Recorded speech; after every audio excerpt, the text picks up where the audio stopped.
नमस्कार साथियों, ज्योतिष की चर्चा में आप सभी के बीच उपस्थित हूँ। इसी के साथ आप सभी से आग्रह करता हूँ, चैनल को लाइक करें, शेयर करें और सब्सक्राइब करें। आज की चर्चा का विषय है कर्क लग्न में सूर्य उच्च राशि में होकर क्या फल देंगे। आप सभी के सामने कर्क लग्न का चार्ट है। पहले भाव के अंदर 4 नंबर लिखा हुआ है। पहला भाव लग्न भाव होता है और उसमें 4 नंबर लिखा हुआ है, मतलब 4 नंबर राशि। 4 नंबर राशि कर्क राशि होती है, इसलिए यह कर्क लग्न का चार्ट है।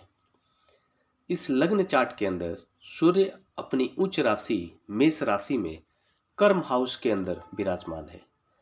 दसम हाउस कर्म हाउस के अंदर मेष राशि बन रही है। यहाँ पर सूर्य विराजमान है इस लग्न चार्ट में। इसके क्या प्रभाव होंगे, इसके प्रभाव को समझने के लिए इस लग्न चार्ट के अंदर हम यह देखेंगे कि सूर्य की इस लग्न चार्ट में क्या भूमिका है। इस लग्न चार्ट के अंदर द्वितीय भाव के अंदर 5 नंबर राशि सिंह राशि बन रही है और सिंह राशि के स्वामी ग्रह सूर्य होते हैं। द्वितीय भाव मतलब धन भाव।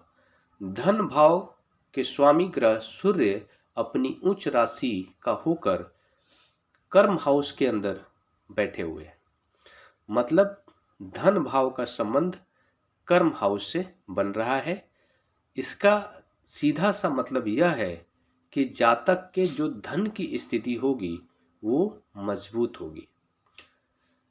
जातक अपने जीवन में सूर्य की जब भी अच्छी स्थिति होती है और खासकर सूर्य उच्च राशि में होकर दसम हाउस में विराजमान हो, सूर्य के लिए उत्तम स्थान किसी भी लग्न चार्ट में पहला भाव, तीसरा भाव और 10वां भाव होता है।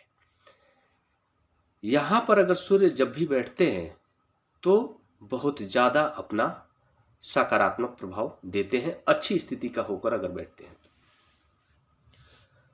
सूर्य उच्च राशि का होकर कर्म हाउस में बैठ रहे हैं, यह बताता है कि जातक अपने जीवन में एक बड़ा अचीवमेंट हासिल कर सकता है और वो सरकारी क्षेत्रों से जुड़ा हुआ अचीवमेंट हो सकता है। कोई बड़ा अधिकारी बन सकता है, कोई बड़ा राजनेता बन सकता है, कोई बड़ा राज्य सरकार के अंदर या केंद्र सरकार में जुड़े हुए कोई भी ऐसा क्षेत्र जिसमें उसकी प्रमुख भूमिका हो सकती है। ऐसी स्थिति में जातक के अंदर विशेष वक्तव्य की करने की क्षमता आती है, लीडरशिप क्वालिटी आ जाती है और उसको मान और सम्मान सोसाइटी के अंदर जो मिलना चाहिए उसमें वो बढ़ चढ़ करके उसको हासिल होता है। ये प्रभाव देखने को मिलता है। द्वितीय भाव वाणी का होता है, द्वितीय भाव कुटुंब का होता है और द्वितीय भाव धन का होता है। इन तीनों क्षेत्रों में जातक को सकारात्मक प्रभाव देखने को मिलेंगे। जातक के जो कुटुंब भी होंगे वो बड़े लेवल के लोग होंगे, सरकार में अपनी प्रमुख भूमिका में रहने वाले लोग होंगे और साथ में जातक का जो वाणी होगी वो भी प्रभावशाली होगी। उसके अंदर एक विशेष आकर्षण की स्थिति होगी, लोग उसके बात को सुनेंगे।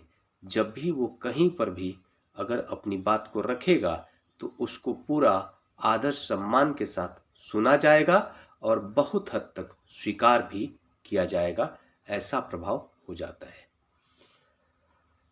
इस लग्न चार्ट में सूर्य जब अपनी उच्च राशि में होकर 10वें भाव के अंदर बैठते हैं तो इसका जो नकारात्मक प्रभाव के तौर पर अगर देखा जाए तो चौथे घर के ऊपर सूर्य की दृष्टि होती है, 7वीं दृष्टि, जिसके फलस्वरूप बाकी सारे क्षेत्रों में सकारात्मक प्रभाव होता है। जैसे कि चौथा जो घर होता है, जातक के सुख की स्थिति को देखा जाता है। चौथे घर से सुख भाव भी कहते हैं।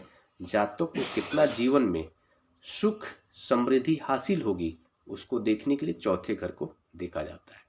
उसके फलस्वरूप जातक सूर्य का अपनी उच्च राशि में होकर जब चौथे घर पर दृष्टि डालते हैं तो जीवन में जो भी भौतिक सुख चाहिए वो तो उसको प्राप्त हो ही जाता है, लेकिन नकारात्मक प्रभाव यह होता है कि माता के स्वास्थ्य पर थोड़ा सा इसका प्रतिकूल प्रभाव पड़ता है और जातक का खुद का जो मन है वो थोड़ा सा विशेष, आप यह मान सकते हैं कि विशेष दबाव महसूस करता है।